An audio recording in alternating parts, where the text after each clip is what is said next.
ugly men are insecure.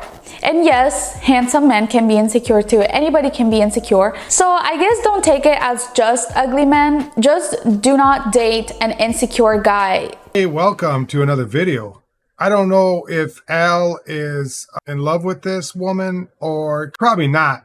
And the comments he made about voting for her. Now, I don't know if you know where she stands on all her political views, but she's out there. Okay, she wants to defund the police. She's into abortion. Under the law in Georgia right now, women are being told that they cannot have access to basic medical care because the doctors and nurses are afraid that they will be subject to 10 years in prison. But we also know that the very party that has said that women cannot make their own choices, they're being absolutely silent. In fact, they're rallying around someone who has done exactly what they've denied the right to other women to do, to women to do. Up to the point of birth, you know, things like this, which are way out of the national norm. So Al goes on to say that people are insecure, mostly men, probably more than likely men. I don't know. I think he's got a thing for her. Check this video out. I literally have black men calling my radio show saying, well, we've got enough black women in power. You know, Ketanji Brown Jackson's in the Supreme Court.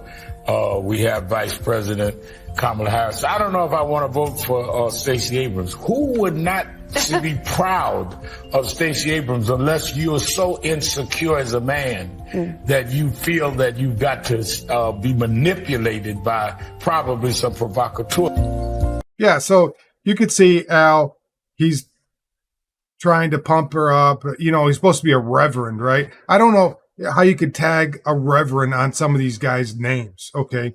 If you're a reverend and you follow the way of the truth, okay, Christ would not go along with these things. Obviously, he wouldn't allow abortion on any form, right? He wouldn't allow the transgender, the grooming of children are just openly okay, right? And I don't think Christ would, hey, I'm just the messenger here. He's the one that makes the rule, okay? But Al, he comes out and calls men insecure if they don't vote for him. You know, basically, he said black men, right? Call on his podcast and say, I don't know if I want to vote for another black woman. I don't know if that's necessarily true. I think men like to stick together as men, right?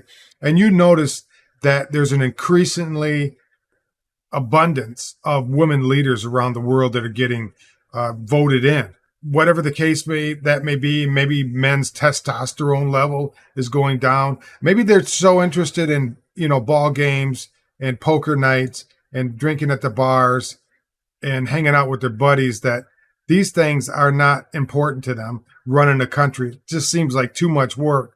Where women, they like to run things. I say that in a good way. I mean, they run the home, they run the finances. Men do all the sloppy work. We fix the car, fill up the gas tank, take the garbage out. Supposedly the dumb jobs, right? I mean, that's what men are for, according to women. But hey, I'm not sexist. I'm just saying, according to women, you know, men look at women another way. We can go all the way around this if you want, but Al's calling black men who don't vote for Stacey Abrams as insecure. So you guys tell me what you think in the comments.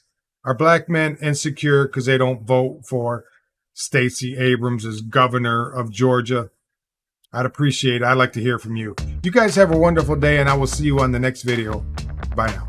I'm on the run, I've got no alibi for what I've done. Took what you treasure, and I'm never